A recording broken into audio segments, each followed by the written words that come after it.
Olá galera, tudo bem? Estamos aqui para gravar mais uma videoaula, tá bom? O assunto da videoaula de hoje vai ser semelhança de figuras planas. Antes de qualquer coisa, vamos definir os objetivos da nossa aula. Os objetivos da aula são os seguintes: definição de polígonos semelhantes, definição de razão de semelhança, área de figuras semelhantes, casos de semelhança de triângulos, onde a gente vai falar dos três casos, tá bom? Que seriam o caso ângulo-ângulo, caso lado-lado-lado e o caso lado-ângulo-lado. Bem, antes de qualquer coisa, devemos definir o que seria polígonos semelhantes. Uma forma de definir polígonos semelhantes é a seguinte: pense em dois polígonos, só que um nada mais é do que o outro aumentado ou diminuído, ou seja, um é uma projeção do outro. Então, eles serão polígonos semelhantes. Serão dois polígonos, onde a única diferença entre eles é o seu tamanho, mas as dimensões são as mesmas, tá bom? A maneira mais rápida de definir é essa. Como a gente pode observar aqui nas duas figuras, olha, observem que são basicamente a mesma figura, só que de tamanhos diferentes, tanto aqui no hexágono quanto aqui nessa tentativa de casa. Mas o que interessa para a gente vai ser a razão de semelhança. O que é a razão de semelhança? A razão de semelhança é o resultado da divisão entre as medidas de um lado da primeira figura e o lado correspondente a ele da segunda figura. Newton, como assim? Me explica melhor. Bem, temos aqui dois polígonos semelhantes e temos o lado EF. Esse lado EF ele vai ter um lado que ele vai ser chamado de correspondente nessa outra figura, que vai ser o lado LK. Observando aqui, a gente vê que todos os lados semelhantes estão posicionados de maneira igual. Então, ED vai ser correspondente ao KJ, o DC é correspondente ao JL, assim como o AB vai ser correspondente ao GH, tá bom? Então, esses são os lados correspondentes. E o que a razão de semelhança diz pra gente? Diz que se eu pegar um lado, dividir pelo lado correspondente, e fizer isso com todos os lados, o resultado sempre vai ser o mesmo. Ou seja, EF dividido por LK vai ser a mesma coisa que ED dividido por KJ, que vai ser a mesma coisa de AB dividido por GH, que vai ser a mesma coisa que AF dividido por GL, que vai ser a mesma coisa que 1 dividido por 2, que é 0,5. Por que 1 dividido por 2? Porque AB é 1 e GH é 2. Só isso. Sempre que isso acontecer, a gente chama isso de razão de semelhança. Tá bom? Então, se eu pego todos os lados de um polígono, divido por todos os lados do polígono que é semelhante e o resultado é o mesmo, vai ser chamado de razão de semelhança. Vamos então usar ela para descobrir a área de figuras semelhantes. O que é que eu posso fazer? Olha, a razão entre a área das figuras será igual ao quadrado da razão de semelhança, o que pode ser escrito matematicamente da seguinte forma. Esse L aqui da fórmula vai ser a nossa razão de semelhança, tá bom? Então, a razão de semelhança ao quadrado vai ser a área das duas figuras, uma dividida pela outra. Vamos lá ver um exemplo. Dados dois polígonos semelhantes, determine a área do segundo polígono, sabendo que a razão de semelhança entre eles é 2 e que a área do polígono menor mede 4 centímetros. Então, os dados que a gente tem são os seguintes. Eles são polígonos semelhantes. Além disso, a razão de semelhança entre eles é 2 e o polígono menor mede 4 cm² sua área. Vamos então usar a fórmula. L ao quadrado igual a 1 dividido por A2. A gente sabe que o L é 2, então fica que 2 ao quadrado é igual a 1 dividido por A2, e logo 4 é a 1 dividido por A2. Mas, Newton, eu sei que o menor mede 4 centímetros de área, mas quem é o menor? O A1 ou o A2? Bem, para isso a gente tem que pensar no seguinte. Olha, a razão de semelhança é 2, é um número maior do que 1, certo? E essa razão de semelhança é uma divisão de um lado pelo seu lado correspondente, como a gente acabou de ver. Mas pense no seguinte de divisão. Se eu pego um número, divido por um número menor do que ele, o resultado vai ser maior do que 1, certo? Se eu pego um número e divido por um número maior do que ele, o resultado vai ser menor do que 1. E se eu pego um número e divido por ele mesmo, o resultado é 1. Bem, 2 é maior do que 1, menor do que 1 ou igual a 1. Bem, claramente 2 é maior do que 1. Logo, o nosso divisor tem que ser maior do que o nosso dividendo. Dessa forma, esse 4 aqui tem que ser o nosso dividendo, logo o 4 tem que ser o nosso A2. Substituindo o A2 por 4, a gente tem que 4 é igual a 1 dividido por 4. Aí, esse 4 aqui está dividindo, passa para o outro lado, multiplicando. Assim, a gente vai ter que 4 vezes 4 vai ser o A1, logo, o nosso A1 será 16 centímetros quadrados. Bem, agora vamos ver um pouco sobre semelhança de triângulos. A semelhança de triângulos é basicamente a mesma semelhança das outras figuras planas, só que ela vai ter 3 casos onde vai ser mais fácil definir, tá bom? Vamos ver agora quais são esses 3 casos. O caso 1 é o ângulo-ângulo.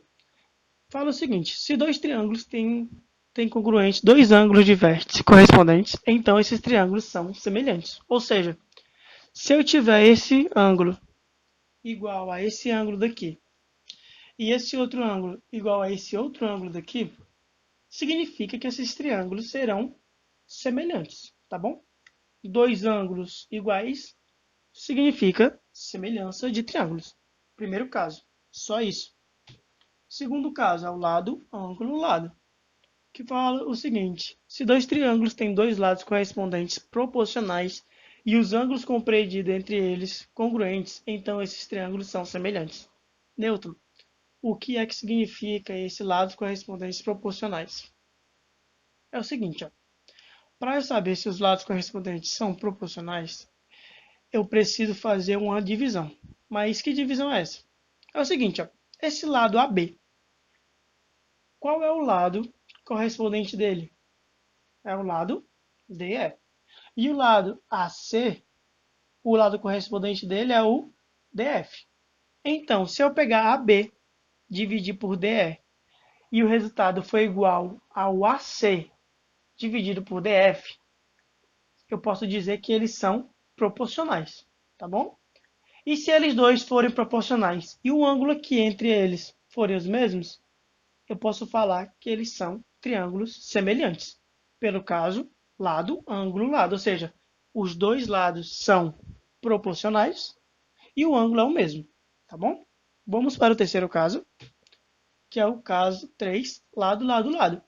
Se dois triângulos têm os três lados correspondentes proporcionais, então esses triângulos são semelhantes. Bem, basicamente, para eu saber se são proporcionais, é a mesma coisa da outra. Olha, o lado AB, o proporcional, o correspondente dele é o DE. O lado AC, o correspondente dele é o DF. E o lado BC, o correspondente dele é o EF. Então, se eu fizer AB dividido por DE, AC dividido por DF, BC dividido por EF, e o resultado for sempre o mesmo, então esses dois triângulos são triângulos semelhantes. Só isso, tá bom? Esses são os 3 casos. Vamos ver aqui alguns exemplos. Bem, se o ângulo de B é o mesmo que o de E e o ângulo de C é o mesmo que de F, determine quanto vale x. Ou seja, ele me disse que esse ângulo é igual a esse ângulo e esse ângulo aqui é igual a esse ângulo, tá bom? Ou seja, eu tenho os ângulos já são iguais. Se eu usar então aquele caso ângulo-ângulo, que é o primeiro caso, eu sei que são dois triângulos semelhantes. Se são dois triângulos semelhantes, significa que a razão de semelhança funciona. Assim, o AB dividido pelo DE vai ter que ser igual a um BC dividido por EF, que vai ser igual a AC ou CA dividido por FD. E eu sei quanto vale o BC e o EF, e eu sei quanto vale o AB. Então eu consigo achar quanto vale esse ED, que é o nosso x. Como? Substituindo. Se eu substituir, eu vou ter que 2 dividido por 4 é igual a 3 dividido por x. Eu posso multiplicar isso aqui em cruz. Quando eu multiplico em cruz, eu tenho que 2x vai ser igual a 3 vezes 4. Logo, 2x tem que ser igual a 12. Aí o 2 vai passar dividindo. E dessa forma, a gente vai ter que x é igual a 12 dividido por 2, que dá 6. Vamos para o próximo exemplo. Observando o triângulo a seguir, sabendo que os ângulos em P, O e Q são 90, 30 e 60 graus, respectivamente, determine os ângulos de P1, O1 e Q1. Bem, gente, aqui a gente já viu o seguinte, que se eu pegar o 2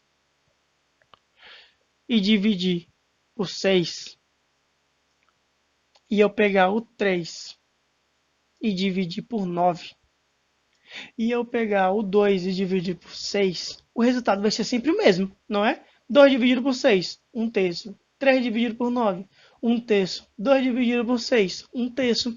Ou seja, aqui todos os três lados são correspondentes. Assim, pelo caso lado, lado, lado, que é o terceiro caso, esses triângulos são semelhantes. Se eles são semelhantes, os ângulos entre eles serão iguais. Logo, P1 tem que ser igual a P, que vai ser 90. O1 tem que ser igual a O, que vai ser 30. Q1 tem que ser igual a Q, que é 60. Tá bom? Vamos agora para o terceiro exemplo, que ele fala qual o valor de x no triângulo a seguir. Bem, observando aqui, a gente pode fazer aqui a mesma observação. Se eu pegar o 30 e dividir por 60, e pegar o 18 e dividir por 36, o resultado vai ser o mesmo, que vai ser 1/2. E eu tenho ainda, olha, que os ângulos são iguais. Então, pelo segundo caso, que é lado, ângulo, lado, esses dois triângulos são semelhantes. Se esses triângulos são semelhantes, a razão de semelhança entre eles funciona. E essa razão vai ser 1/2. Logo, 25 dividido por x tem que ser igual a 1/2. Multiplica novamente em cruz, fica 25 vezes 2 e x vezes 1. X vezes 1 é x, 25 vezes 2 é 50. Pronto, 50 centímetros. Gente, obrigado, tá, por estar assistindo a aula. Espero que tenham entendido os três casos da semelhança de triângulo e também o que é a razão de semelhança e como achar a área de figuras semelhantes. Qualquer dúvida vocês podem deixar no comentário ou falar comigo lá no grupo no WhatsApp ou no direct no Instagram, tá bom? Muito obrigado e fiquem bem.